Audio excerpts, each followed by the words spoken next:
Assalamualaikum warahmatullahi wabarakatuh.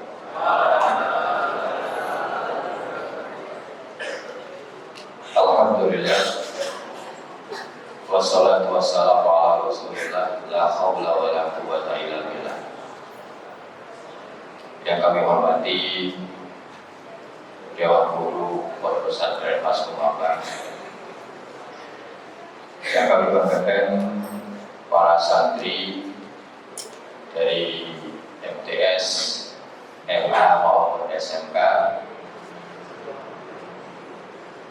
Alhamdulillah pada siang hari ini kita bisa melaksanakan sholat zuhur berjamaah. Semoga mulai kita masuk ke masjid sampai kita nanti keluar dari masjid mendapatkan ridho Allah Subhanahu wa Ta'ala. Otomatis keridhaan itu dibarengi dengan sikap dan perilaku kita ketika kita masuk ke masjid, ketika kita duduk di masjid, maupun ketika nanti kita keluar dari masjid. Perilaku-perilaku itulah yang akan dilihat oleh Allah. Mana hamba-hambaku, kata Allah, yang dalam perilakunya sesuai dengan yang disyariatkan oleh Allah dalam Al-Quran, maupun yang dicontohkan oleh kekasihnya yaitu Nabiullah Muhammad SAW. Kalau dalam kita bersikap dalam masjid saja Allah tidak ridho, menandakan apa yang kita lakukan itu tidak sesuai dengan tuntunan Rasulullah. Mulai dari kita berbicara, mulai dari kita mendengarkan kultum, mulai dari hari pertama sampai sekarang, itu semuanya sesuai dengan tuntunan etika maupun aturan dalam pesantren atau tidak. Di masjid digunakan untuk apa? Bukan untuk bergurau. Ketika sampai masuk ke masjid, niat masuk masjid untuk beribadah kepada Allah. Nah, ini perlu kita tanamkan bersama, terutama anak-anak. Ketika masuk ke masjid, walaupun belum waktunya azan, belum waktunya sholat, insya Allah seluruh Dewan Guru berharap walaupun tanpa didampingi sudah mengondisikan dirinya sendiri, tidak ramai dan tidak dijadikan masjid itu ajang bermain. Ini yang perlu kita tanamkan, terutama pada anak yang sudah kelas 12, kelas 11, yang bisa memberikan contoh kepada kelas. Ini yang selama ini kita amati ketika sebelum bertuhur anak-anak sudah di masjid. Bapak-bapak santri Mas Kumabang yang kami banggakan, di bulan Ramadan adalah bulan di mana Allah memberikan kesempatan kepada hamba-hambanya, memberikan peluang besar terhadap manusia yang ada pada dirinya keimanan. Maka di bulan Ramadan nanti kita semuanya akan sering mendengarkan para pembalih, para penceramah menyampaikan ayat tentang puasa.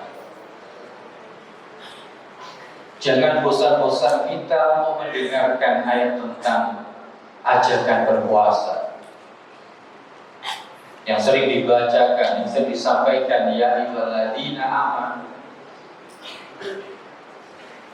Jangan kamu mengira ketika sekali disampaikan ayat ini hati kamu terbuka, hati kamu merasakan getaran bahwasanya ini adalah panggilan Allah. Belum tentu. Maka dari itu kita terus membuka lebar-lebar telinga kita dan hati kita. Ayat-ayat tentang puasa dan hadis-hadis tentang puasa untuk mengingatkan kita, memotivasi kita supaya di bulan Ramadan ini kita memanfaatkan waktu sebaik-baiknya. Karena apa yang kita lakukan di bulan Ramadan itu nanti pada yaumul qiyamah akan menjadi bekal kita ketika kita menghadap pada Allah Subhanahu wa taala, menjadi penolong dari amal-amal soleh kita di masa hidup kita. Kalau di bulan Ramadan saja perilaku kita masih tidak mencerminkan seorang mukmin, apalagi di luar bulan Ramadan. Di masjid saja masih dijadikan ajang seperti di tempat yang dianggap bukan masjid, apalagi yang tidak di masjid. Ini yang perlu kita tanamkan. Maka dari itu ada dua hal dalam kesempatan yang mulia ini. Ada dua hal yang nanti akan memberikan penolong bagi diri kita, di mana ketika pada kita menghadap Allah Subhanahu wa taala, dua hal ini bisa memberikan penolong bagi diri kita. Apa itu? Yang pertama, as-siyam wal Qur'an yashfa'ul 'abdi yawmal qiyamah. Dua hal inilah yang akan memberikan syafaat, memberikan pertolongan bagi diri kita ketika kita nanti kembali pada Allah Subhanahu wa taala. Yang pertama yaitu puasa. Wa yaqulu siyam, kata puasa menyampaikan ya ayu rabbi mana'tuhu ta'am wasyahawati bin-nahar. Puasa nanti akan menyampaikan pada Allah, ya Allah, ya Tuhanku, berilah syafaat kepadaku, kepada orang-orang yang dulu dalam hidupnya menahan lapar dan haus dan juga menahan syahwatnya dalam dia berpuasa. Hari ini Allah Subhanahu wa taala memerintahkan kita untuk berpuasa dengan melalui firman-Nya, ya ayyuhalladzina amanu, memanggil hamba-hambanya yang beriman. Kalau merasa tidak punya iman, maka tidak akan terpanggil untuk puasa di bulan ini. Kalau tidak punya iman, tidak akan melakukan puasa. Bisa jadi momen ini hanya dibuat permainan saja. Karena puasa itu tidak bisa orang mengatakan si A puasa, si B tidak puasa. Bisa jadi orang yang tenaganya masih kuat seolah-olah dia tidak puasa, padahal dia puasa. Sehingga poso koyo-koyoke poso dilemes-lemes. Tidak bisa kita lihat seperti itu. Nah, maka puasa inilah yang akan memberikan penolong nanti ketika kita kembali kepada Allah Subhanahu wa taala. Nah, kalau di bulan Ramadan ini kita tidak bisa mengambil momen besar dalam kita menjalankan ibadah puasa ini dengan sebaik-baiknya, apa yang nanti kita dapatkan dari amal kita selama kita hidup di dunia. Ketika puasa kita tidak mau menjalankan puasa dengan sebaik-baik, Padahal ini satu bentuk momen merubah diri kita.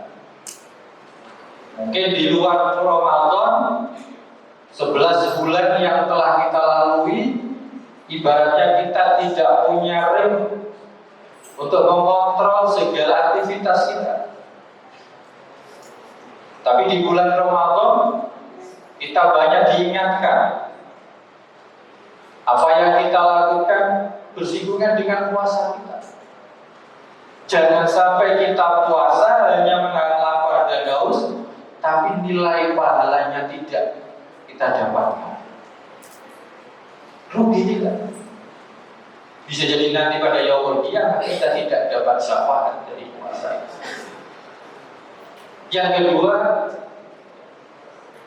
Al-Quran. Wa yaqulul Quran. Quran berkata, ayu Rabbi mana'tuhun naum billahi. Ya Tuhanku, ya Rabbi, berilah aku syafaat untuk mensyafaati hamba-hambamu yang tidak tidur malam. Kenapa tidak tidur malam ketika di bulan Ramadan dia gunakan untuk qiyamul lail, untuk sholat tarawih, untuk tadarus Al-Quran, baik malam maupun siang, dia gunakan untuk membaca Al-Quran. Maka Al-Quran meminta kepada Allah untuk memberikan pertolongan kepada hamba-hambanya yang dulu membaca Al-Quran. Apakah yang tidak pernah baca Al-Quran bisa Pak? Yang tidak mungkin. Gak ada goresan di wajah kita kalau tidak pernah baca Al-Quran terus terlintas. Tidak. Insya Allah santri-santri Mas Kumambang setiap hari gemar membaca Al-Quran. Setiap hari mentadaburi Al-Quran. Inilah dua hal yang bisa menjadikan diri kita nanti pada yaumul qiyamah diberikan syafaat, pertolongan dari apa yang telah kita lakukan di masa hidup kita. Keutamaan dalam membaca Al-Quran sangat banyak sekali.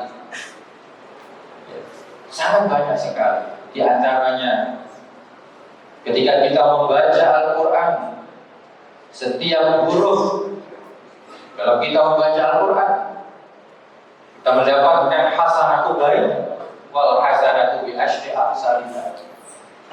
Setiap kebaikan itu dilipat gandakan 10 kali. Dan itu dinilai oleh Allah bukan satu ayat atau satu juz, tapi per huruf yang kita baca. Di bulan Ramadan nilai-nilai keutamaan sangat luar biasa. Perbuatan yang paling ringan yang bisa kita lakukan, yang membaca Al-Quran. Membaca Al-Quran.